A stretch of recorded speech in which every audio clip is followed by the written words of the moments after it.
Rahim. On behalf of the Society of Obstetricians and Gynecologists of Pakistan, I welcome all the participants, audience, worthy speakers in today's webinar on UV prolapse, still a major cause of maternal morbidity. I am grateful to Sami Pharmaceuticals for their technical support in this webinar. Let's start the webinar with recitation of few verses from Holy Quran.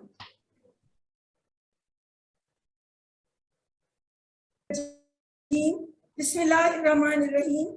Inna atoina kal kausar fasolli li rabbika wanhar inna shani'aka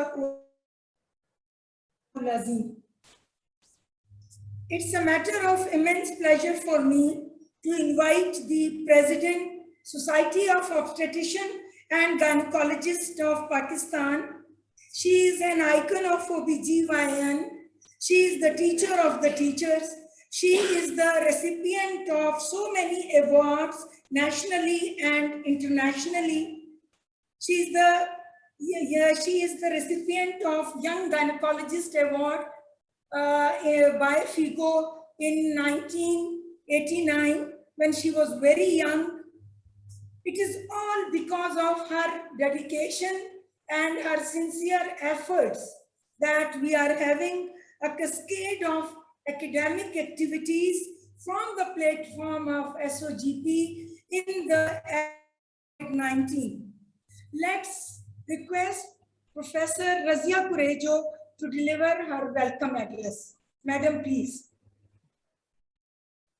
Bismillahirrahmanirrahim. Thank you, Aisha, for a very nice introduction.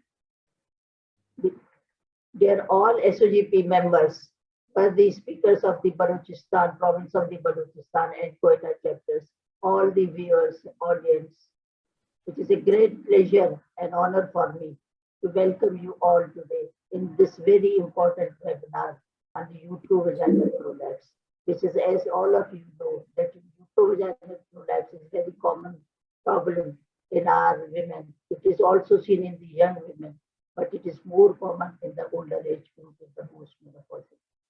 There are a lot of risk factors, how to take the history, how to examine this patient, what are the investigations, what are the different options of the management of the UV prolapse. So this is all today we will discuss in this webinar. There are all the worthy speakers from the Balochistan province and the Quetta chapter. I am very pleased to see them. They are very active in SOGP activities or in academic activities. All these are, so today we are going to discuss on the uterovaginal prolapse. I hope this is very useful for our postgraduate students who are appearing in FCPS, MCPS, and DGO, because this one of the longest will be of this uterovaginal process. So please, properly, you have to view this, how it is the classification, what are the risk factors, what is the investigations, what is the management, everything, this and that one thing. There are different options of the management of the uterovaginal prolapse. So I hope every one of our SOGP member, viewer will get benefit from this webinar. I am very thankful to Professor Naila Ahsan.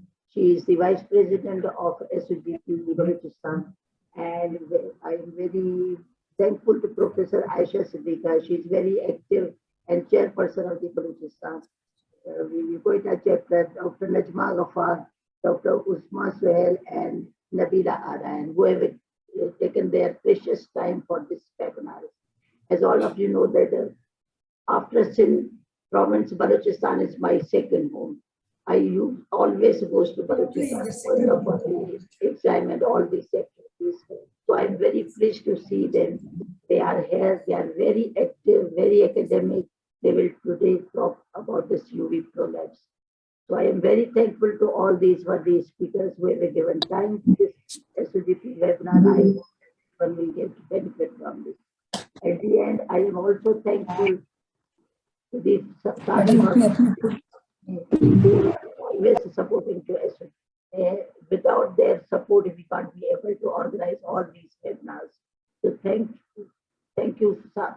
pharmaceutical company also. Inshallah, hope we will arrange another webinars with the help of the SAMI pharmaceutical company. So thank you so much. Now I am going to hand over the mic to Aisha Siddiqa. She will take over this webinar and she will talk about each and every aspect of the co-vagina products. Thank you so much. Thank you very much, madam.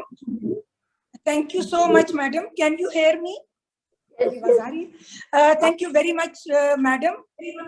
Let me introduce the panel of experts of today's webinar. We are very lucky that we have among us Professor Naila Ahsan, who is the Vice President of Society of Obstetrician and Gynecologists of Pakistan from Balochistan. She is head of OBGYN and Dean Faculty of Surgery in Bolan University of Medical and Health Sciences. She is supervisor and examiner of College of Physicians and Surgeons of Pakistan and PGMI for the last 2 decades. She is the ex-Dean OBGYN College of Physicians and Surgeons of Pakistan. She is the master trainer of various MNCH projects. Our second speaker is Professor Uzma Suhail. She is co-chairperson SOGP Balochistan chapter. She is supervisor and examiner of College of Physicians and Surgeons of Pakistan and PGMI. Our third speaker is Professor Najma Ghaffar. She is head of Gynae Unit 4 at Bolan University of Medical and Health Sciences. She is supervisor and examiner of College of Physicians and Surgeons of Pakistan. She is the telehealth service provider in Balochistan rural health, and she is also a supervisor and teacher at Balochistan Research and Development. Our fourth worthy speaker is Lieutenant Colonel Nabila Amin. She is professor of OBGYN at Quetta Institute of Medical Sciences. She did her FCPS and then she went to UK and did her advanced clinical teaching from National Health Services, United Kingdom. She is the expert, she is examiner and supervisor of College of Physicians and Surgeons of Pakistan, and she is the instructor for also course of College of Physicians and Surgeons. Before proceeding to our presentation, let me remind you that as we are running live, all the comments and queries would be on the Facebook of SOGP, and we will take your questions and will put to the worthy speakers. To begin with our first talk, being the moderator of this webinar, I will share the brief history, background, and introduction of UV prolapse. I will share a few slides with you, and then I will give the mic to the two other presenters. अभी इसको आप share करें, अच्छा जी. So, uterovaginal prolapse.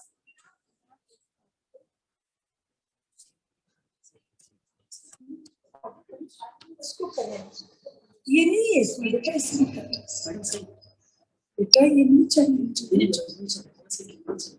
So, talking about the background and history of UV prolapse, the UV prolapse is a disease which was first recorded on the ancient Egyptian book, the Kahan Papyri,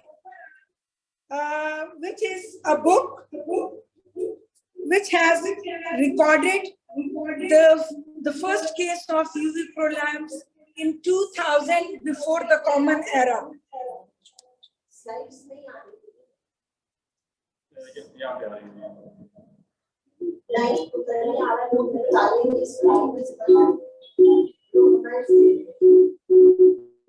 So the Hippocrates. Now I think that the screen is shared now.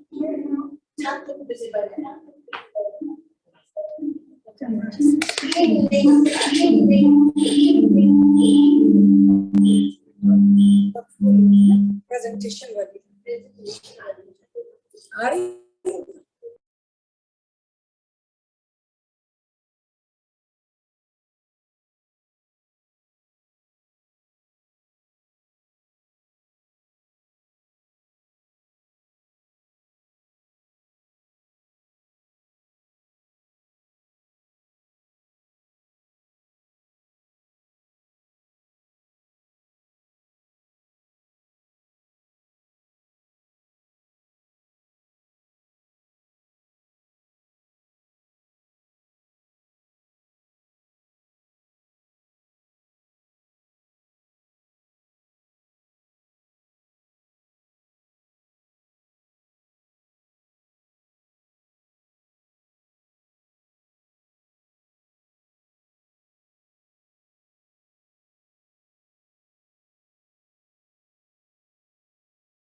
So, can you hear me now?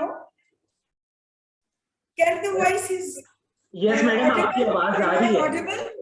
Yes, ma'am, आवाज आ रही है. आवाज आ रही है. Okay. So the first successful vaginal hysterectomy was performed by a poor woman herself. This has been recorded by Willoughby in 1670 when the poor woman had prosodentia and her life was disturbed by the protruding mass and she was not able to perform her household. She took a sharp knife and pulled the cervix and cut it. She survived the hemorrhage, but her remaining life was with vesico-vaginal fistula. Next.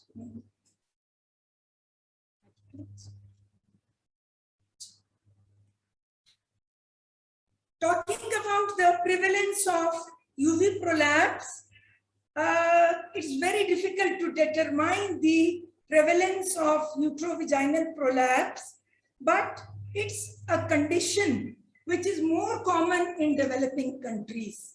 If you search the literature, it has been estimated that lifetime risk of requiring at least one operation to correct the incontinence or prolapse is approximately 11%.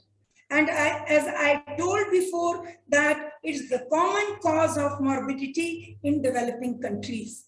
Although prolapse is not a life-threatening condition, but it is affecting the women's quality of life by sexual dysfunction, by with the association of bowel and urinary symptoms. She is most of the time having urinary incontinence, bowel problem, vaginal discharge, backache, and all these things. So, as my topic contains introduction, so two things, they are very important. If my junior doctors are here, they often got confused with the uterovaginal and vagino-uterine terminology. Uterovaginal prolapse means, which is often seen in the nulliparas, the uterus descent first, which is followed by the vagina. While in vagino-uterine, this is most often seen in the multiparous women, where the vagina descent first and it is followed by the descent of the uterus.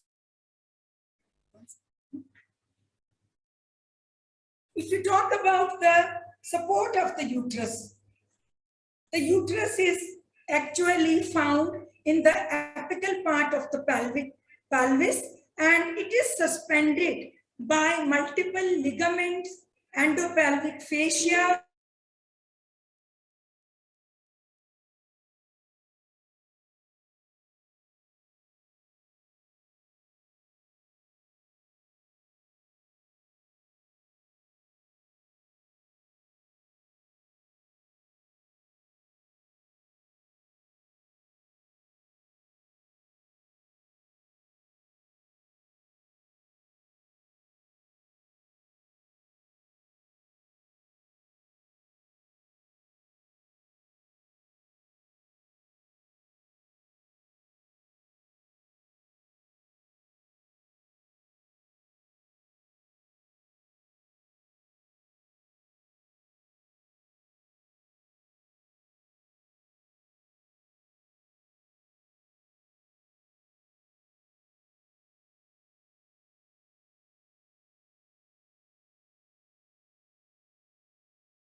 चल हो गया इधर screen. चले आप please इसको अब आगे कीजिए।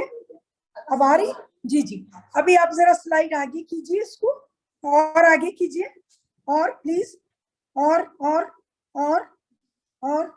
बस बस यहाँ पे कर। यस, बस नहीं नहीं नहीं, पहले वाली पहले वाली लाइन, इससे पहले। यस, सो इससे पहले की लाइन, इससे पहले वाली, इससे पहले। Yes, this one.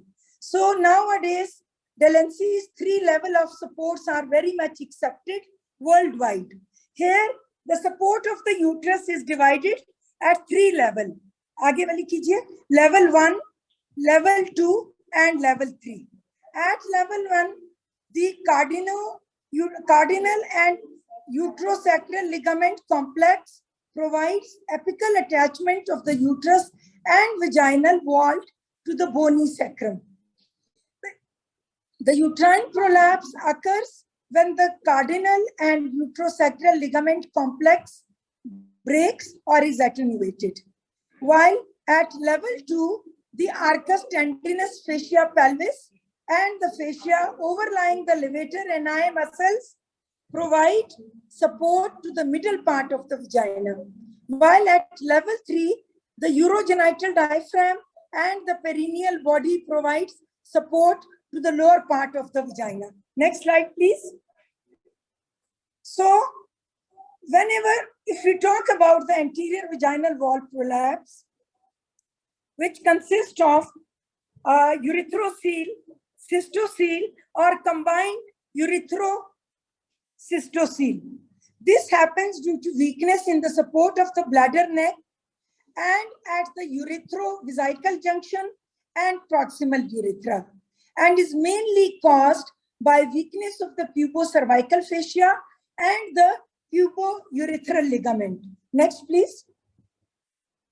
Next, please. Here, kuch diagrammatic. So, the middle compartment here, enterocoele and eversion of the vagina, enterocoele or herniation of the pouch of Douglas. Next, kijiye. The posterior compartment here, rectocoele and perineal body descent. Next, kijiye, please. Next, please. Next, please. नहीं आप slide वो screen share करें.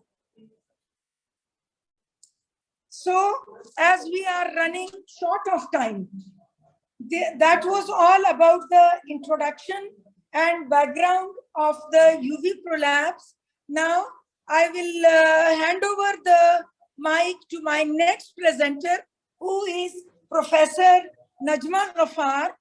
She will give her talk on pathophysiology of UV prolapse. Over to Professor Najma Ghaffar.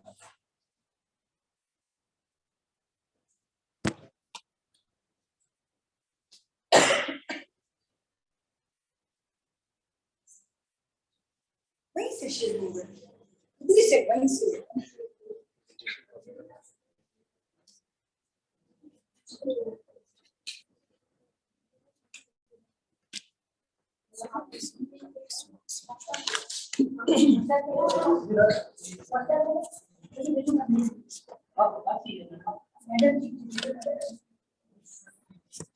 तुम ऐसे अपनी तरफ करो कैमरे. ये कैमरा इस तरफ करो. ये कैमरा खोलो बच्चे, मैडम की तरफ करो. लैपटॉप आप सही करो मेरे बच्चे.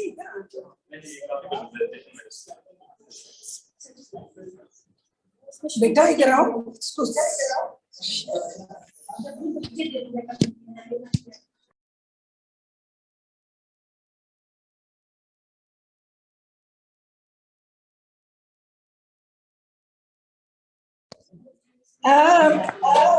As we are having some problem with our internet and we are trying to solve the issue, so very soon Professor Najma Ghaffar is going to give her demonstration and her talk on pathophysiology of UV prolapse. As I know that majority of our audience, they are the postgraduate trainees.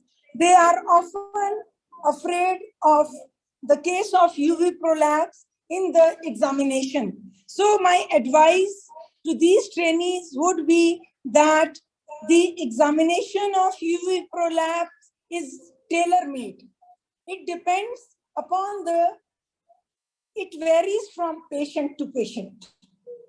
Some patients have prosidentia, then the examination is entirely different from those young women who has only cervical descent. Now over to Professor Najma Ghaffar.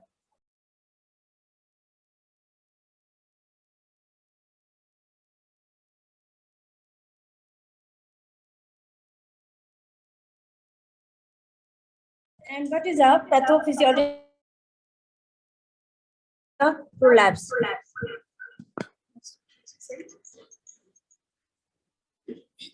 How you define the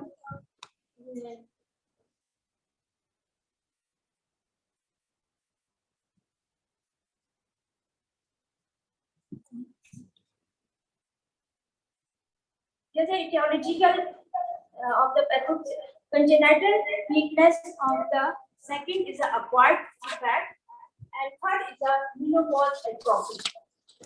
An activating factor increase the abdominal pressure. The congenital weakness is shortness of the vagina, deep uterovaginal and uterorectal pouch.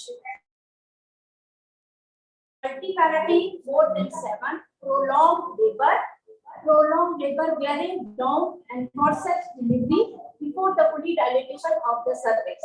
Pressure on the fundus during the delivery of the placenta. The most probably acquired factor is due to the periphery, the untrained guy-handed and untrained skilled person deliver the deliveries. Next is a menopause atrophy due to the estrogen withdrawal deficiency. And 1 and 2 years after the menopause. Next is an activating factor. Increase the abdominal pressure, chronic cough, constipation, lifting, and heavy weight. There is a small fibrous infection of the uterus. For example, cervical polyp, cervical tumor. It also causes the prolapse of the uterus.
Assalamu alaikum, everyone. Can you hear me? Yes ma'am आपकी आवाज आ रही है. Okay. I welcome all of you in this very interesting seminar of the uterovaginal prolapse. You know that uterovaginal prolapse does not increases the maternal mortality, but it severely impairs the personal, social, and marital life of a woman. So its understanding and proper management is very important. My colleagues have given an excellent talk regarding the pathophysiology and prevalence of uterovaginal prolapse. For the proper management of the uterovaginal prolapse, there are different methods of the examination, and from time to time, there have been amendments in this examination system. In 1963, Progees developed the examination system in which he labeled the uterovaginal prolapse as mild degree, moderate degree, and severe degree. Later on, Biedenbacher in 1972 amended it more, and it increased the grading system in it. Grade means that cervix has descended downward, but it is staying inside the vagina. Grade 2 means that cervix has descended downward up till the level of the introitus. And grade 3 means cervix has come out of the introitus. And grade 4 is the complete procedentia. Similar grading system is labeled as the degrees of the prolapse by Beecham and Shaws in 1980. In these systems, the Biedenbacher, Beecham, and Shaw system, they also labeled the prolapse of the anterior and posterior vaginal walls as cystocele and urethrocoele. Later on in 1996, Bump and its colleague published a paper in the American Journal of Obstetrics and Gynecology, in which instead of the grading and the staging system, they measured the prolapsed organ in centimeters. And their measurement system was impressed by many gynecologists and urogynecologists that International Continence Society and American Society of Urogynecologists adopted that system, and they changed the nomenclature of the uterovaginal prolapse to pelvic organ prolapse quantification. And they make it a standard system for the examination of the uterovaginal prolapse in 2002. The objective of this POPQ classification or pelvic organ prolapse quantification was that in this system, it is not mere the observation as mild, moderate, and severe degree, but it is the measurement of the prolapsed organ into centimeter. And it has inter-individual reliability. And we can also compare the surgical repair of the different types of the prolapse or the same type of the prolapse by different surgeons. Still done, the publications and the scientific presentations recommend the POPQ classification, and they have obsoleted all other types of the classifications.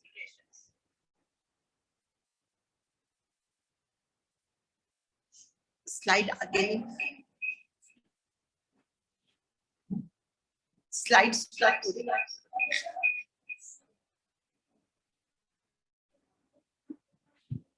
In this POPQ system, hymen is taken as the reference point because it is more precisely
In this POPQ system of the classification, Hyman's is taken as the reference point instead of enteritis.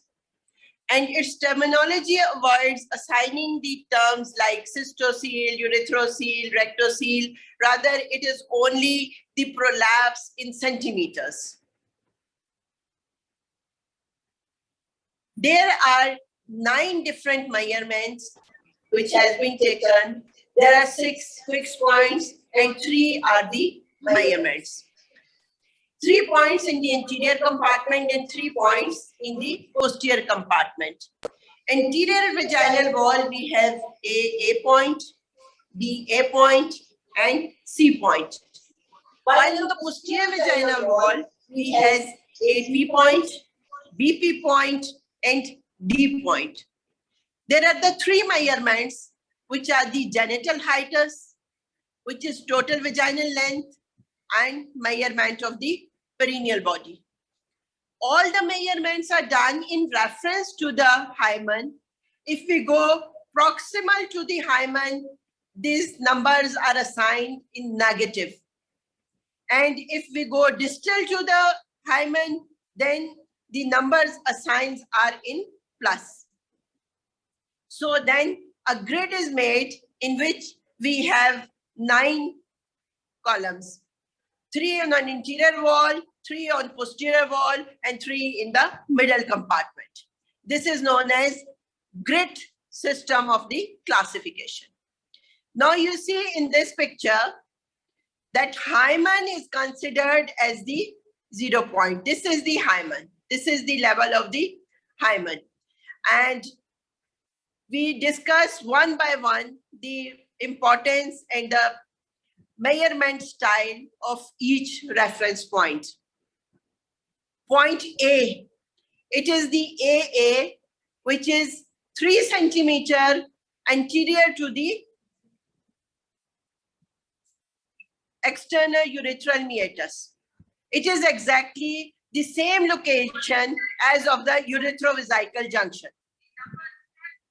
And AP is the same point on the posterior compartment. It is approximately at the middle of the posterior vaginal wall. If there is no prolapse, these are in the -3.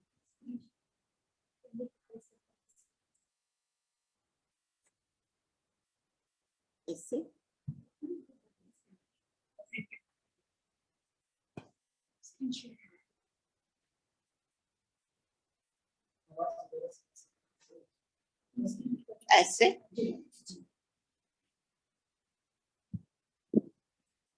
इसमें clear आ रही है, नजर आ रही है?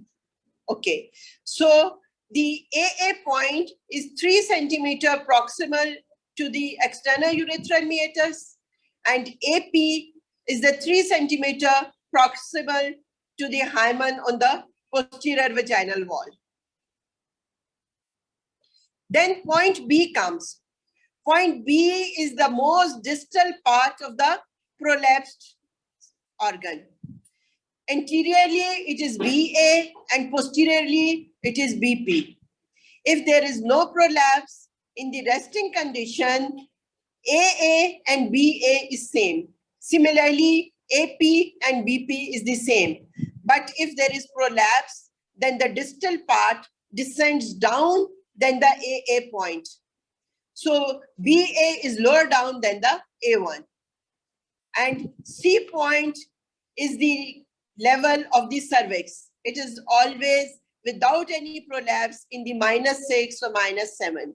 But if the uterus descends down, then this distance from the hymen decreases and it may come out, then it is assigned as +2, +3, +5. And point D is the pouch of Douglas. It is at the level of the attachment of the uterosacral ligament. If a woman has undergone hysterectomy, then there is no point D. So only vaginal cuff is assigned as point C.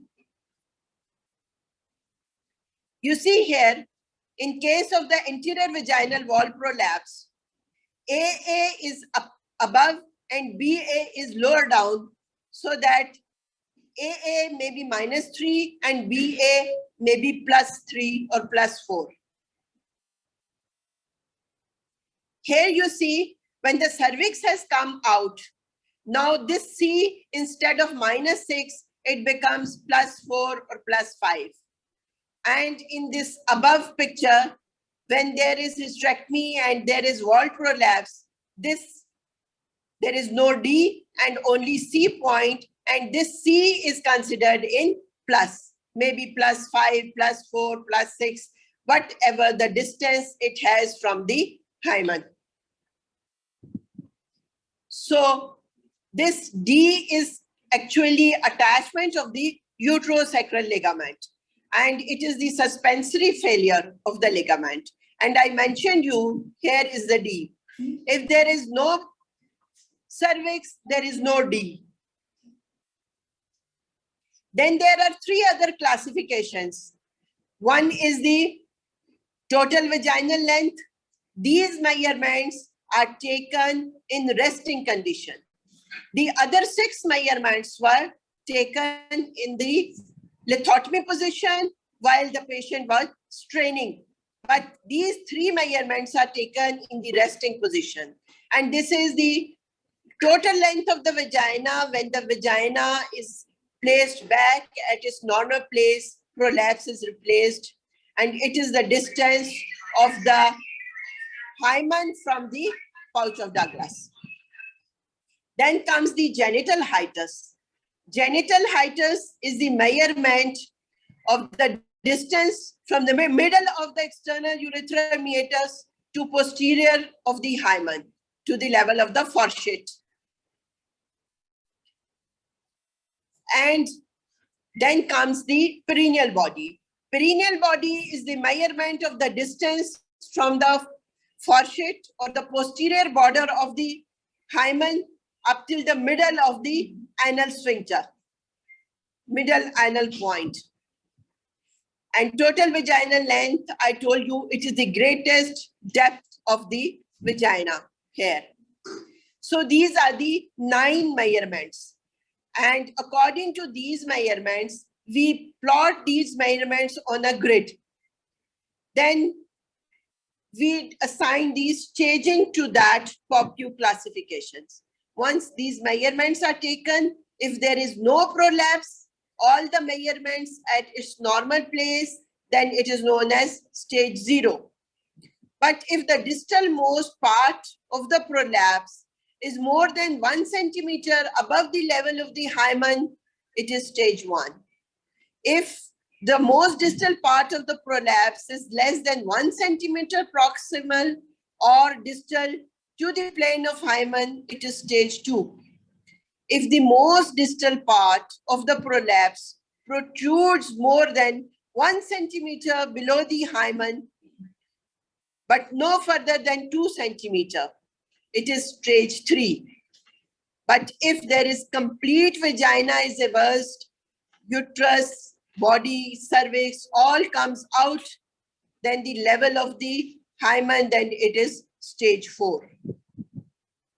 This is the pictorial view. This is the normally placed uterus. Here the uterus has descended down.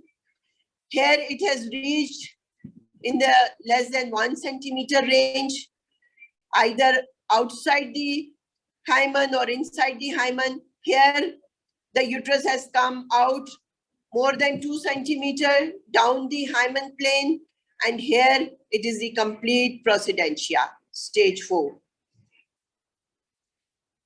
This is a grid diagram when the measurements are taken in a columns. According to these measurements, then we make a plane of the hymen as the 0 point, and the distances are measured in reference to that. In the anterior compartment, AA is at a normal place, -3. There is no anterior vaginal prolapse, so BA is also the same as -3. Then C, uterus is not prolapsed, so the C is the distance from the hymen to the cervix, it is -6. Then The posterior compartment has prolapsed, in which we have said it is enterocele and rectocele. Now, you see these measurements are AP is +2 and BP is +5 here. The genital height is 4.5 centimeter, perineal body is 1 centimeter, and total length of the vagina is 8 centimeter. In this patient, hysterectomy has done, so there is no D. So we can diagram this as a line diagram and we can make a grid so that we can send this picture to anywhere in the world so that everyone can recognize how much is the prolapse. Either this is anterior compartment prolapse or it is posterior compartment prolapse, because this prolapse structure is 2 centimeter distal to the hymenal plane. That's why it is assigned as stage 3. This is another pictorial diagram of that, which I have discussed just now. This is another pictorial view in which the uterus is still in place, so that distances are measured. So that 3 centimeter is 3 centimeter for you, 3 centimeters is 3 centimeter for me. But when I say it is moderate, it may be severe for you, it may be mild for you, so that it is more standard for the reference point as compared to our traditional methods of examination. There are some excellent observations about that. It has inter-observer and intra-observer reliability. And we can do the longitudinal follow-up of the patients. And it is very good for the reporting and for the scientific recording of the research papers. But this system is more difficult to learn as compared to the traditional methods. And up till now, only 40% of the specialists adopt this method of examination. Secondly, the measurements are changed by the position of the patient. The measurements are more accurately measured if the patient is in lithotomy position and head is reclining to 45 degrees angle. This system does not identify unilateral and asymmetrical defects. In 2060, only 40% of the gynecologists were adopting this method. Later on, the American Urogynecological Society has simplified it, and they say to measure only the 4 points instead of 9. They are AA, BA, C, and D. And it has more reliability as compared to the traditional methods. Thank you very much. You are welcome to ask any question. Thank you very much, Professor Naila Ehsan. You have explained a very difficult topic in a very easy way. It's a nightmare for our trainees as well as for our gynecologists. Thank you, madam, for your very nice and sincere effort for making the POCQ classification so simple for us. Now, I would like to request Professor Uzma Suhail. She is going to give her talk on surgical management of UV prolapse. As we know that we have got a variety of surgical methods, but this is tailored according to the patient need, the degree of prolapse, and the wish of the couple. I would like to request Professor Uzma Suhail to start her presentation. Over to you, Professor Uzma Suhail.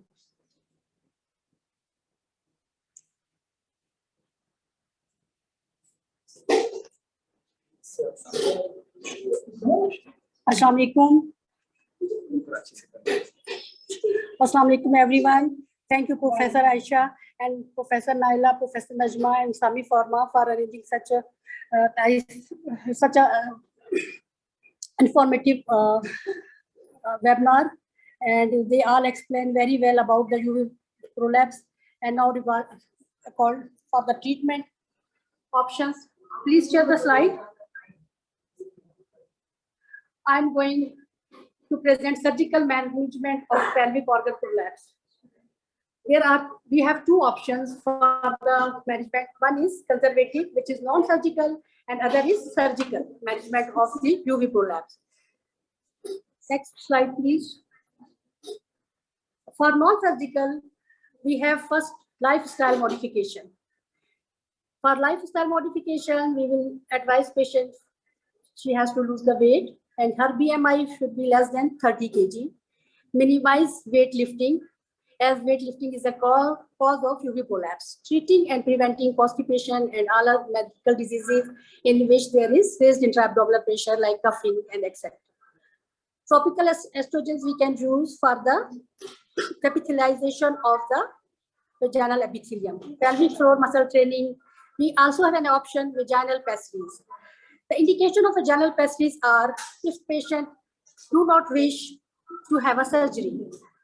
Family is not complete, like in our setup, like patients are very young and due to multiple pregnancies and non-availability of obstetric care, there is many patients, very young patients present with the prolapse. So we can, and we can't do her surgery, so we can do advise vaginal pessaries. Third is if patient is pregnant and presenting with the prolapse. Sometimes there is long list of surgery, so if patient is waiting for surgery, so we can advise her for the pessaries. And if patient is unfit for the surgery. The complication of pessaries, next slide please. Vaginal discharge, second is expulsion, and third is bleeding. Now we are going for the surgical treatment. This is surgical treatment. We can advise patient for, we can go for the abdominal approach, vaginal approach, or laparoscopic or robotic approach, which is a new one. Approach depends on patients and surgeon preference, also depend on type and size of the prolapse. As Dr. Aisha many times described that this is a tailored treatment. And wishes of the patient, expertise of the doctors, everything count.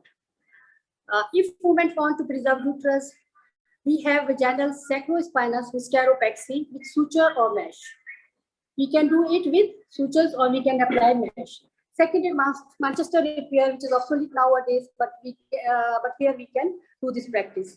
Third is abdominal sacrohysteropexy. Women who don't wish to preserve uterus, vaginal hysterectomy with or without mesh. Next, please. First, I will describe abdominal or laparoscopic sacrohysteroscopy. The aim of this surgery is to restore and reinforce normal uterine support by suspending the uterus from the sacral promontory using propylene mesh. Mesh is strongly attached at 2 points: the uterus, cervix, and anterior longitudinal ligament over the sacral promontory. I will describe this laparoscopic sacrohysteroscopy and sacropexy is different. Sacropexy we do after surgical removal of the uterus, and sacrohysteropexy we do when uterus is present. In this procedure is patient is in supine position. We will always clean area and wrap. For open surgery, phalansteal incision or midline. For laparoscopic approach, we have 4 portals used for the entry of instrument. The apex of vagina and sacral promontory is identified. Vitreoperitoneal tunnel is created by opening the peritoneum. A Prolene mesh is used, suture with the permanent suture. It is always with the permanent suture, like this, on each side of the cervix and in the vagina should be suture along. This mesh is again sutured 2 centimeters above the first suture line on the posterior wall of the uterus. Another 2 centimeters suture above is done on the posterior wall of the uterus, causing fixing of the mesh of the uterus, while pulling the uterus along with the cervix and vagina up in the pelvis. Now the mesh is sutured and sacral promontory on the sacral promontory. Mesh is completely covered with peritoneum, so adhesions with bowel is avoided. This is very important that we have to cover the mesh with peritoneum. If we will not, there will be a lot of adhesions. When sacral promontory is not identified, obese patient mesh is attached on the, we call this pectopexy. Next slide, please. This is the picture that mesh is at how mesh is attached. This is the mesh. It is attached above in the sacral promontory and lower down it with the cervix. And the complications are injury to the bowel, injury to the median sacral vessels, injury to the uterus, and next, if patient conceive next time, we will go for the cesarean section. Next slide, please. Now, this is Manchester repair. I already mentioned that this is obsolete nowadays, but rarely we perform this. In this case, we have to do the cervical amputation. After cervical amputation, approximating and shortening the cardinal ligament anterior to the cervical stump, which will elevate the uterus. And then we will go for the anterior and the posterior vaginal wall repair. The complications of Manchester repairs are infertility, miscarriage, dystocia, recurrent uterovaginal prolapse. Next. Surgery for the anterior compartment prolapse. For the anterior compartment prolapse, anterior vaginal wall repair. We offer anterior vaginal wall repair with mesh or without mesh, we can do it. Steps of anterior colporrhaphy. First, we will put patient in lithotomy position, then area will be clean and wrapped, bladder should be emptied. Since speculum inserted, anterior lip of the cervix is pulled down by valsalm forceps. Inverted midline T-shaped incision given on the anterior wall of the vagina. Hemostatic solution is injected to aid the dissection. Vaginal epithelium separated from the bladder by using sharp and blunt dissection. The secure using 2 polyglycolic or polydexine pulse string sutures. Redundant skin edges trimmed, epithelium and fascia is closed by interrupted sutures. When patient has mild concurrent stress incontinence, a Kelly mattress suture will be applied. Next. Complications. It may cause infection, bleeding, injury to the bladder or urethra. There is a chance of recurrence and failure always associated with every surgery. Aftercare, avoid weightlifting, straining on stool, sexual intercourse at least 6 weeks. Next is paravaginal repair. It involves the repair of cystourethrosis. You can see in the picture the same procedure. Next slide.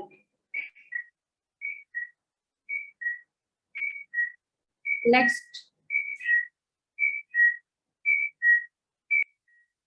Now, I will describe surgery for the posterior compartment prolapse. For the posterior compartment prolapse, we will do the vaginal wall with mesh or without mesh. For women with both urinary incontinence and pelvic organ prolapse, uncertainty about the combined procedure offer women follow up after 6 months. Posterior colporrhaphy indicated for correction of rectocele and deficient perineum. We can do this for both the conditions, like if rectocele or there is deficient perineum. We will put patient on a lithotomy position, the same as always do with the vaginal surgery. The area will be clean and wrapped. Bladder should be empty. 2 Alice's forceps is placed at the level of hymen remittent, allowing the caliber of intritus. Posterior vaginal wall is opened using the longitudinal ligament incision. We will keep the longitudinal incision.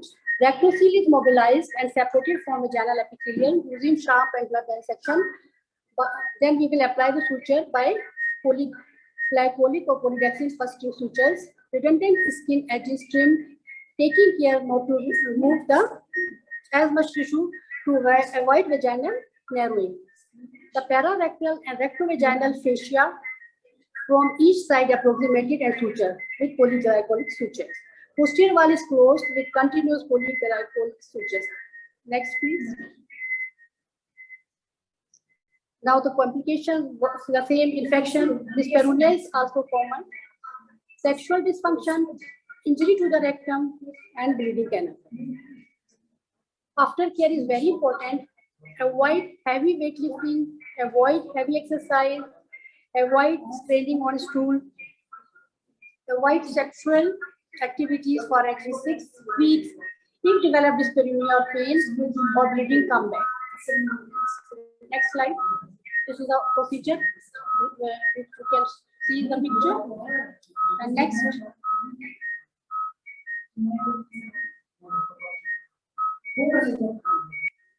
Nowadays, we are using mesh for the repair. Reporting major complications after mesh surgery. First, investigations for mesh-related complications are: we will do examination under anesthesia. We will do cystourethropy, laparoscopy, maybe sigmoidoscopy because mesh can cause problem with the sigmoid. We can need MRI, ultrasound, CT. Removal complications must discuss with the patient. There may be urinary complications. Now we are going to explain vaginal hysterectomy. Vaginal hysterectomy is indicated for uterovaginal prolapse, may be combined with anterior posterior colporrhaphy. Considered for postmenopausal or women with complete family who do not wish to preserve uterus. Regarding the procedure of vaginal hysterectomy, first we will make a cervical incision, made and utero-vesical fold, and pouch of Douglas should be opened. When we will open the peritoneum, then we will first ligate uterosacral and cardinal ligament. We will identify, cut, and then ligate it, followed by uterine pedicle, tubo-ovarian, and round ligament. Same. In the second, we will ligate the uterine arteries, and in third, tubo-ovarian and round ligament, we will cut, clamp, and ligate. After closure of the pelvic peritoneum, the upper pedicles are tied in the midline. This is a very important thing, that when we will close the peritoneum, we will tie the upper pedicles in the midline to support for the vaginal wall. And uterosacral ligament are tied posteriorly to obliterate the potential space of for anthrocele formation in future. Here we can use McCall sutures to prevent wall prolapse. Vaginal epithelium is closed with interrupted suture after removal of the uterus. Next. If post-hysterectomy vaginal wall prolapse, this is defined as a descent of apex of the vagina or cuff scar after the hysterectomy. Vaginal cuff scar respond to a point C in POPQ system classification. Incidence of wall prolapse is 0.2 to 43%. Hysterectomy performed for prolapse 11.6%. Surgical management of vaginal wall prolapse, there are different procedures. First is McCall cultoplasty. At the time of vaginal hysterectomy, it is effective in preventing wall prolapse. This is a very simple procedure. Just after doing the vaginal, we will do the vaginal hysterectomy, then we will suture the cardinal and the uterosacral ligaments to the vaginal cuff, effective in preventing the wall prolapse following both abdominal or vaginal hysterectomy. Other operations are sacrospinous fixation and the sacrocolpopexy. Next, please. This is the showing that how wall prolapse occur. Next. Next. Next, please. Next. Next slide. As I already tell you about the McCall suture, we will go for the sacrospinous fixation. पहली वाली लगा देंगे first slide. This is no. Next. Next. This is this. Okay. पीछे जाएं. Sacrospinous ligament fixation. We use in wall prolapse, upper vaginal prolapse, uterine wall prolapse, or enterocele. This procedure can be used in reconstructive vaginal surgery with increase, and we can increase the vaginal length. Procedure can be performed under regional or general anesthesia. A routine posterior vaginal wall incision is made and extend to the top of vagina. Using sharp dissection, the vagina is free from the underlying rectovaginal fascia and pelvic floor puborectalis muscle. Using a sharp and blood dissection, the sacrospinous ligament running from the ischial spine to the sacral bone is palpated and identified. We will identify the sacrospinous ligament. Two sutures are placed to the strong ligament and secured to the top of vagina. This results in increased support to the upper vagina. There is no shortening of the vagina. Other facial defects in the vagina are repaired and vaginal skin is closed. Next slide. Complications are failure rate is 5 to 10%. Buttock pain on site that sacrospinous sutures have been passed occur in 5 to 10%. This can be very painful, but usually fully subside by 6 weeks. Bleeding requiring transfusion less than 1%. Damage to the surrounding organ, bladder, rectum, or ureters occur rarely and is usually repaired in surgery. Small risk of clot forming in the legs or lung after surgery. This is associated with all the surgeries. Maybe there is a chance of urinary tract infection or painful intercourse can occur in 5%, especially if posterior vaginal repair is performed. Next. This is the pictorial view of the sacrospinous ligament fixation. Next. Now the other procedure is abdominal or laparoscopic sacrocolpopexy. Is indicated for vaginal wall prolapse surgeries. Incision, where we will give a penicillin incision in open surgery, while robotic or laparoscopic 4 portal incisions are given.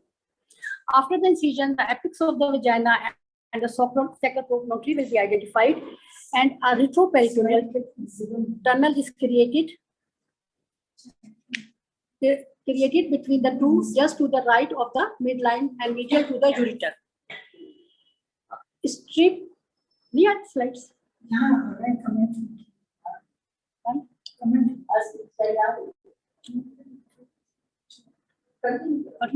A strip of marceline tape is then passed through the peritoneal tunnel and the vaginal wall and posterior vaginal wall using the interpreted non-absorbable suture. Once the other end of the tape has been secured to the periosteum, we will apply stitches on the wall of the vagina, and then we will go for the sacral periosteum overlying the promontory. Sutures are tied. Peritoneum is then closed over vaginal wall and sacral promontory. This is always very important that we have to close the peritoneum, because otherwise it will cause complication. 93% success rate, although associated dactylcytosine may still require colporography. Complications are bleeding, damage to the right ureter, sigmoid colon, dyspareunia, stress incontinence. Next slide. This is the pictorial view of this sacral colpopexy. Next.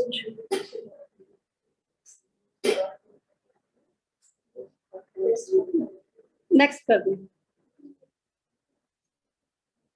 This is the sealing procedure which we are not doing. This is just for the pictorial view of this sealing surgery. Next.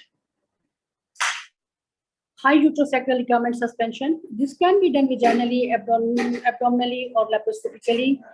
Involve bilateral suspension of the vaginal walls using sutures to the uterosacral ligament at the level of ischial spine.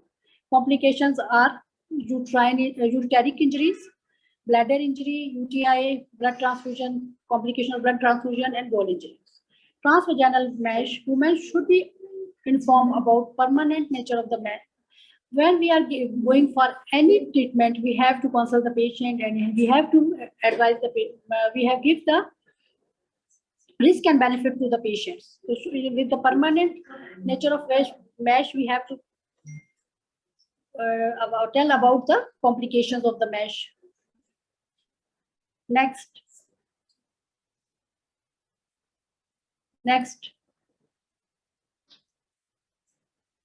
This is also colpoclasis. This is a procedure offered to women who do not wish to return sexually function. Patient is a very old, she's unfit for the surgery. So we can go for the closure of vagina. We call this leaf fold colpoclasis. Breach of tissues is created between the anterior and posterior vaginal wall to stop the wall prolapse from protruding. We will close the, we will stitch the anterior and posterior vaginal wall, and so this will prevent prolapse or even wall prolapse if vaginal hysterectomy is done. Next, please. My favorite slides. Thank you so much. Thank you very much, Professor Uzma Suhail. You have covered a very difficult topic. My advice for the young gynecologists and for our young trainees, they should try to learn the procedures of vaginal hysterectomy, cystocele repair, rectocele repair. Our trainees and our young gynecologists are more expert in performing abdominal surgeries, but the skill of performing surgeries for uterovaginal prolapse, which I told that is a problem, although it's not contributing to maternal mortality, but it is affecting the quality of life. So it's our responsibility to try to relieve the symptoms so that the poor women with multiparity and who has all the risk factors like chronic constipation, bronchial asthma, lifting heavy weights, lack of perineal exercises after the delivery. These are all the risk factors. So we should try from the platform of SOGP to arrange seminars and workshops which will help these young gynecologists to learn these procedures. Our last presentation is about the recent advances in the field of UV prolapse. And for this, I would like to request Lieutenant Colonel Nabila Amin for this presentation. So over to Madam Lieutenant Colonel Nabila Amin. Bismillahirrahmanirrahim. Assalamu alaikum, respected colleagues and worthy seniors. I am Colonel Nabila Amin, Professor of Obstetric Gynecology, Quetta Institute of Medical Sciences, and which is affiliated with National University of Medical Sciences and works as classified gynecologist in CMH Quetta. It is a great honor and pleasure to be made part of this great academic endeavor arranged by SOGP Balochistan Honor. I am personally grateful to Professor Aisha Siddiqa, Chairperson SOGP Balochistan Chapter, for welcoming me here and making me feel at home, and for my inclusion to the talented and motivated fraternity of gynecologists of Balochistan with open arms, for which the warm and cordial people of this vast and hospitable province are known for.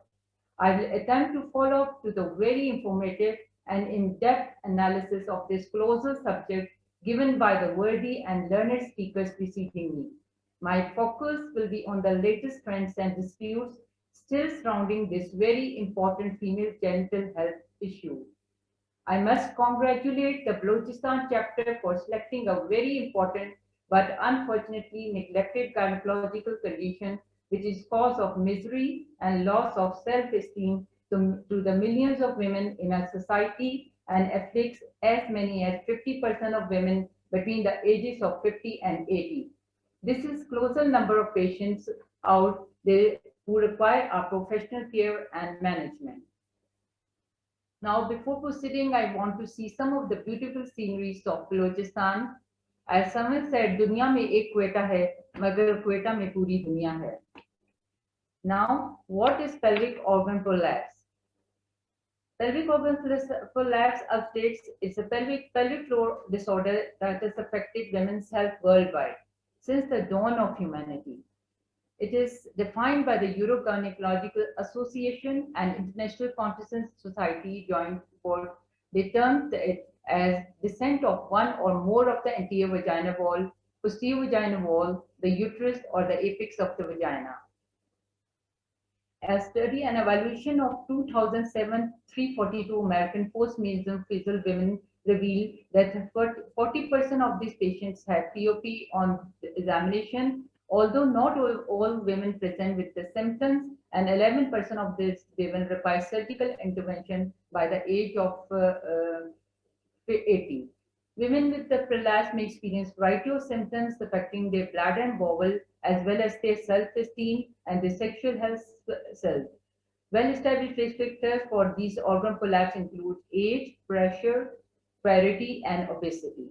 If diagnosed at an early stage, certain conservative therapies such as pelvic floor muscle physiotherapy may delay the apparition of the symptoms and prevent the need for future surgery. Despite conservative treatment, a large number of patients will progress to require surgical correction. Surgeons are faced with different options with the area which have to be treated to treat these patients. And POP surgery has greatly evolved over the past few years.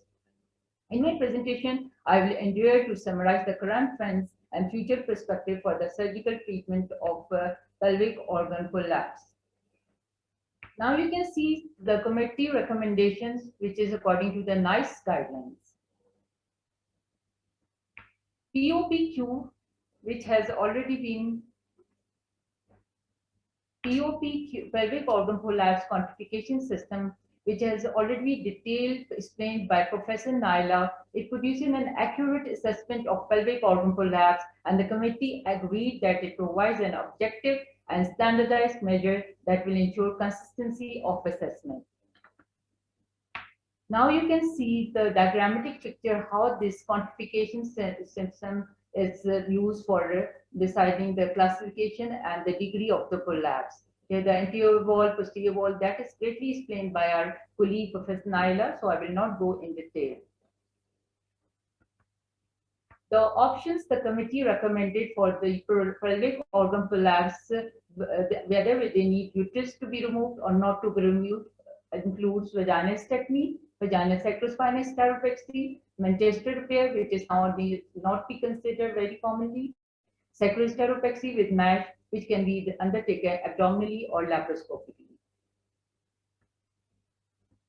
For wall prolapse, the NICE guidelines, the committee noted that the evidence showed no difference in pure and quality of light between sacropolpopexy and sacrospinal fixation, which is the detailed surgical procedure which has been explained by Professor Uzma Suhail.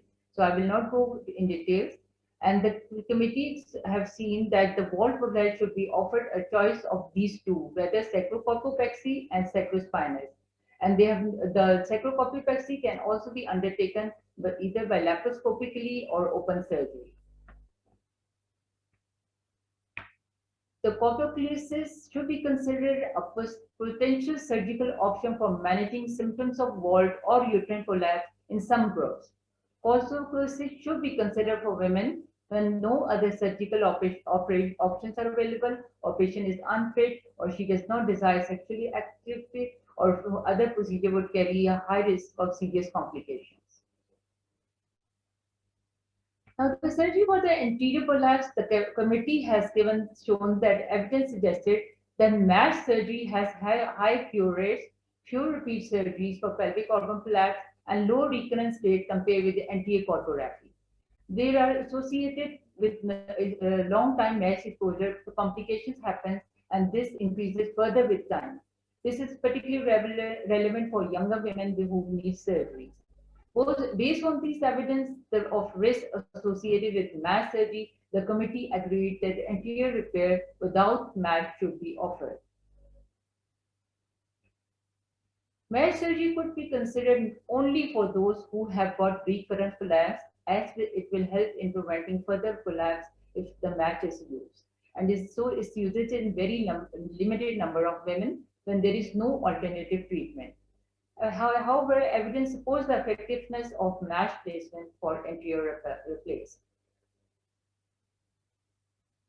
For posterior prolapse, there was no evidence showing that MASH surgery is better than non-MASH surgery, and MASH surgery associated with increased risk of complication. So the committee therefore agreed that vaginal repair without MASH should be offered to the women with posterior prolapse. Now you can see my presentation of different MASH which are available.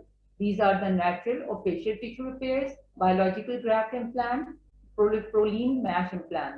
In the natural, the patient own tissue is used and is a long established procedure.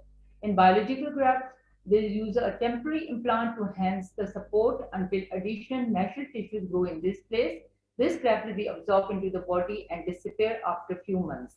Whereas the Proline, this remains inside the body permanently, and there are two methods of its use: mesh inlay, where the mesh is cut to the desired site and placed through a single incision inside the vagina. Mesh kit, where this already cut mesh is placed using a trocar that may require outside skin incision into the growing area. Here you can see the comparison between the three matches. In facial repair, the success rate is low and the long-term pelvic pain is also low. Whereas in the biological graft repair, which is an absorbable graft, the success rate is moderate and long-term pelvic pain is also moderate. Whereas in the Proline match, which is a non-absorbable match, it has the highest success rate and the highest risk of there's a high risk of long-term pelvic pain. Now coming towards the latest trends, robotic assisted surgery. Here the surgeon can perform a type of pelvic organ prolapse repair called a sacrocolpopexy using Da Vinci technology. With the Da Vinci, the surgeon sits at a console next to patient and operates using tiny fully wristed instrument. The camera provides a high definition 3D magnified view inside the body. Every hand movement the surgeon makes is translated by the Da Vinci system in real time to bend and rotate the instrument with precision. Here you see the robotic surgery Da Vinci. You can see surgeon sitting with the wrist joiner operating in the person, and patient is lying where the camera is focusing, and this is operated by the Da Vinci. Next slide, please. This is the laparoscopic surgery, how robots assisted laparoscopic surgery, the Da Vinci instruments inserted inside the patient. Next. Now, future perspective in pelvic reconstructive surgery. Now you can see next slide. The biosynthetic and coated transvaginal mesh, these have been attempted to reduce the inflammatory reaction which is caused by the synthetic material, and this decreases the effects such as vaginal exposure and pelvic pain. The autologous tissue, which is the vector sheath fascia or fascial data, can be used. These has been used by, and the evidence shows that these transvaginal prolapse repair gives these autologous tissue give more satisfactory results. Laser gain significant popularity in the near future, in particularly for younger women with mild prolapse. I would like to end by saying that although there is no simple, straightforward answer to the complexity that is pelvic reconstructive surgery for POP, we are able to summarize our recommendations such as: for mild first episode POP, after failure of conservative measures, native tissue repair should be performed.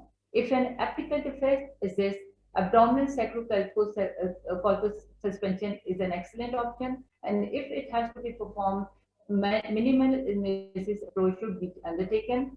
For uterine prolapse repair, concomitant hysterectomy decreases the recurrence rate but entails a high perioperative risk. Transvaginal mesh should be reserved for complex cases at high risk of failure, although its use is controversial. I thank you all for being here and giving me the opportunity to share my experiences and thoughts on this prestigious platform. Thank you very much, Professor Nabila Amin. You have given an eye-opening presentation on recent advances in the management of UV prolapse.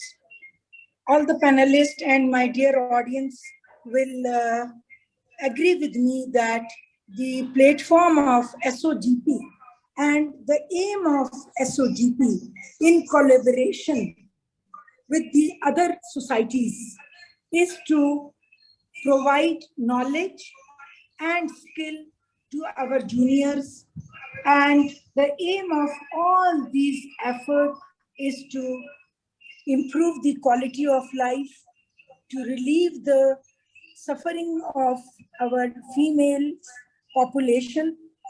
And I must acknowledge that the efforts of SOGP, especially our president and Professor Halima Yasmin, the General Secretary of SOGP, along with the other executives, have definitely played a role in the, not only in the academics, but have improved the skill of all the gynecologists all over the country.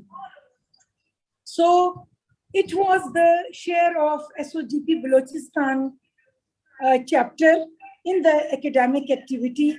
I'm sorry that there was net issue and there was some problem with the supply of electricity and there was some interruption in the beginning. It was our first live session and I hope that next time with the collaboration of Sami Pharmaceuticals, we will improve our techniques and inshallah, we will come with another topic and with another very important surgical skills or some demonstration on any of the burning issue in OBGYN. At the end, I would like to thank all my presenters, especially our HOD, Professor Naila Ehsan, our guest in CMH, Professor Nabila Amin, Professor Uzma Suhail, Professor Najma Ghaffar, and above all, our President, Professor Razia Kurejo, for being with us. I also want to pay my heartiest gratitude to Sami Pharmaceuticals here at Quetta and at the head office for providing their technical support.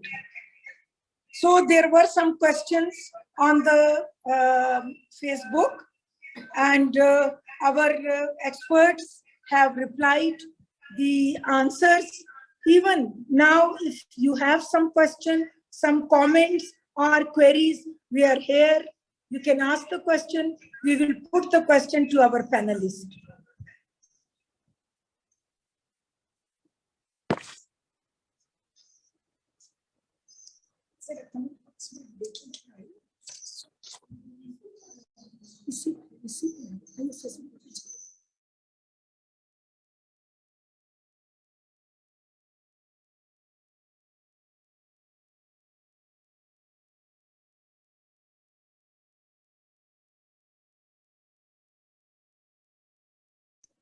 There is one question that please show the examination of third degree UV prolapse. So I would like to put this question to Professor Naila Ehsan to answer this question. Thank you very much. Thank you, Professor Aisha.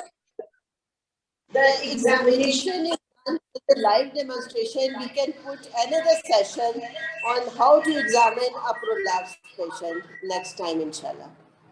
So, at this forum, I would like to give, I will give a comment on this question that as I told that the examination of patient with prolapse is not uniform. It is tailor-made. So if you have got a patient with prosidentia, the examination's basic steps are inspection, palpation, speculum examination. So when a woman has third degree prosidentia, you will put your patient in lithotomy position. But remember that it's the only examination in which the bladder has to be partially filled so that you can demonstrate the stress incontinence. As the stress incontinence is best demonstrated in the standing position. But in examination scenario, it looks very odd to ask the patient in the standing position. So put your patient in lithotomy position, bring her to the edge of the table and perform your inspection. You will give comments on the inspection. So in prosidentia, you will start with the vulva. So you will say that the vulva is gapped. The vulva is gapped. Then you will ask your patient to cough. In this inspection, you have to visualize the urethra and ask the patient to cough to demonstrate the stress incontinence. So in inspection, a patient with prosodentia, you will say that the vulva is gapped. Then your comment on vagina. If there is anterior vaginal wall prolapse, you have to give comment on cystocele, C for erythrocele, and then quantify it, 1 plus, 2 plus, 3 plus. Then in inspection, you will say, as it is prosodentia, you will say that the cervix is lying outside the vagina. You will comment on the health of the cervix. If there is some ulcer, you will tell that there is ulcer. You will give the position of the ulcer according to the clock. At 12 o'clock position, 6 o'clock position, 3 o'clock position, 7 o'clock position. Wherever you see the ulcer, you will say there is an ulcer on the, for example, anterior lip of the cervix. So whether it is a healing ulcer, most of the time it is decubitus ulcer. You will see whether the vaginal discharge is there or not. You will give comment on vaginal discharge. And then without touching your patient cervix, you will take the pap smear because the cervix is lying outside the vagina. It's prosodentia. So you will take the pap smear. Now, check for the, just hold the cervix and see the posterior vaginal wall, whether there is rectocele or enterocele. This you are just inspecting. Then you will check the upper limit of the fundus. So as it is prosodentia, you will feel the fundus of the uterus, which will be lying outside the vagina. So that is the inspection. Now coming for the palpation, you will do the bimanual examination. You will put two fingers of your right hand in the vagina and the other hand on the abdomen. Check for the size of the uterus.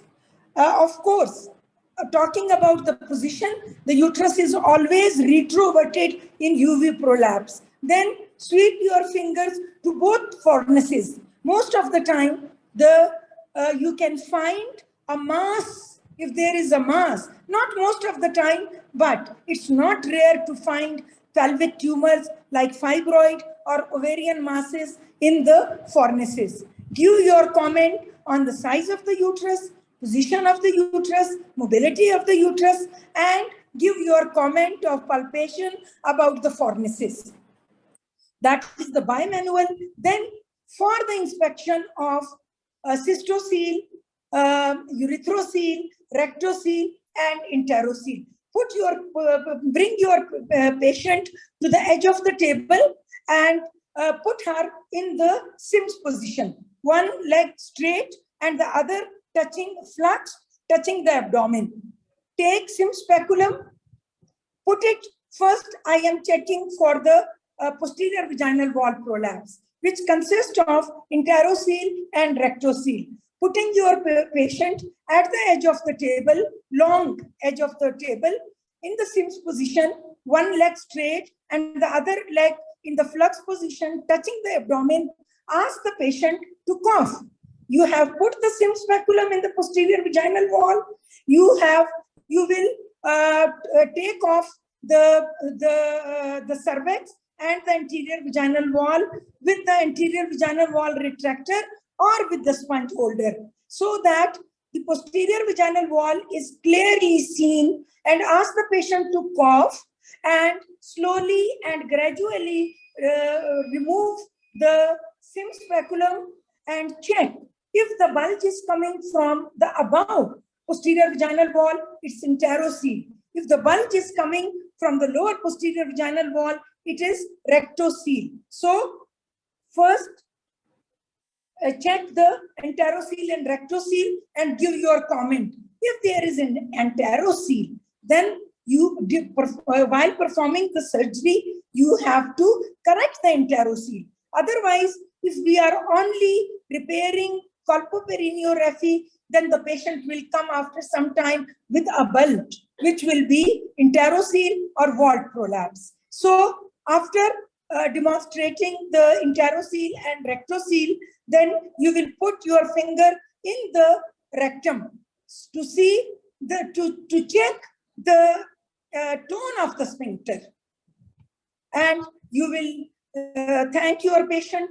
You will cover your patient, and then you will summarize your finding. So I hope that I have tried to demonstrate the examination of UV prolapse in Prosidentia.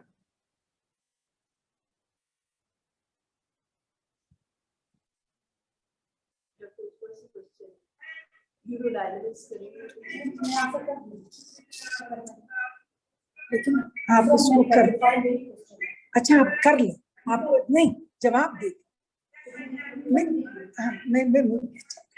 ज्यादा बेहतर नहीं. So the next question, I would like to request Professor Uzma Suhail.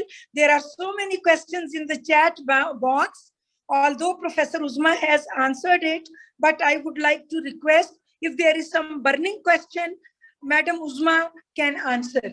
Now over to Madam Uzma.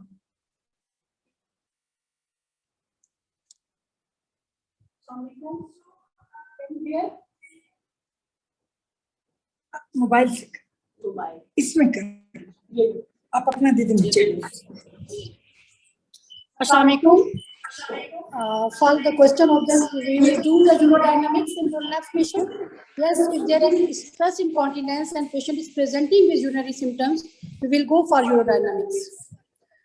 First, we will do the urodynamics, and then we will go for the surgery, which mode we will decide.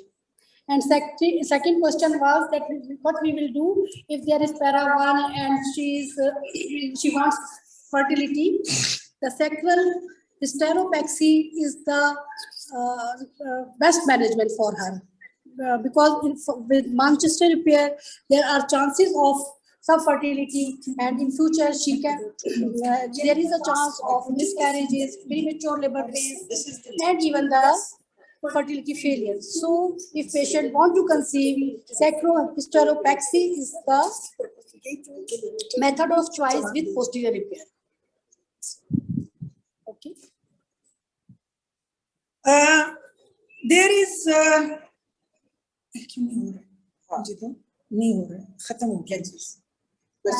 so the role of urodynamics in UV prolapse. It is a very vast subject, but as we know that in UV prolapse, it's mainly the stress incontinence, which is responsible for dribbling of the urine. So urodynamics are most important for those cases where there is urge incontinence or overbladder. But most of the time, we can encounter a patient who has both types of urinary incontinence. So the role of urodynamics is mainly in those cases of incontinence where you suspect incontinence or bladder overactivity. But if you see a patient, this is for my postgraduates, if you see a patient who has got a large cystocele and you demonstrate stress incontinence, then I think it's not useful to spend your time and money on urodynamics. And as urodynamics are not available everywhere, and as our clinical experience suggests that in UV prolapse, in most of the cases, it is stress incontinence. But in those cases where there mixed type of the incontinence, there is the use of an indication of urodynamic for incontinence. I hope I answered the question.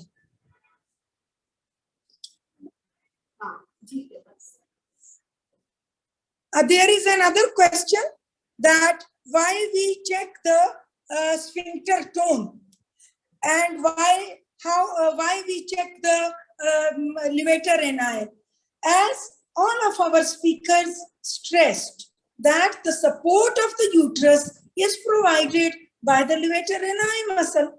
By putting the finger in the rectum, we are going to check, we are going to ask if you put the finger in the rectum. If the finger is gripped, it means that the tone of the sphincter is strong enough.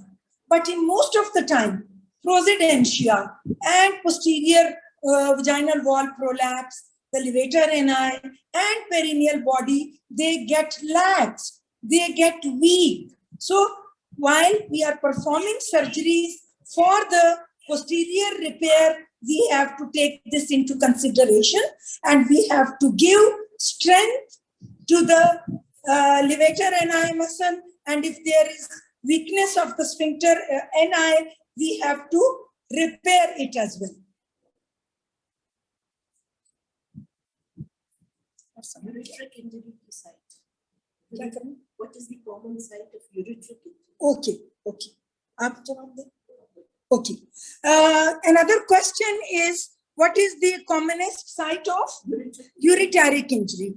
So the question, I cannot understand that this question is for abdominal hysterectomy or vaginal hysterectomy. But as our topic for today's discussion was UV prolapse, and as we all know that in most of the cases of uterine prolapse, the anterior vaginal wall, the cystocele and urethrocoele are there. And there is most of the time kinking of urethra as well. As the question is related to the site of injury of ureter. As the anterior vaginal wall and base of the bladder comes down, as it comes out of the pelvis, and it becomes, as it comes out. So the trigone, where there are the openings of the ureters, they also come down. In vaginal hysterectomy, mostly while we are applying the cardinal ligaments, here are the chances where we can damage the ureter. So it is very important for my young trainees and young gynecologists that before performing any surgery with advanced degrees of UV prolapse, perform IVU or cystoscopy to see the status of the ureters, as the ureters are also prolapsed. And as Professor Najma Ghaffar told, that prolapse is mostly those procedentia is associated with hydroureter, hydronephrosis. So chances of damage to the ureter is there. And most common site is where we apply the cardinal ligament and where there is a big cystocele, and when we are separating the posterior wall of the bladder from the anterior vaginal and the anterior surface of the uterus. Okay,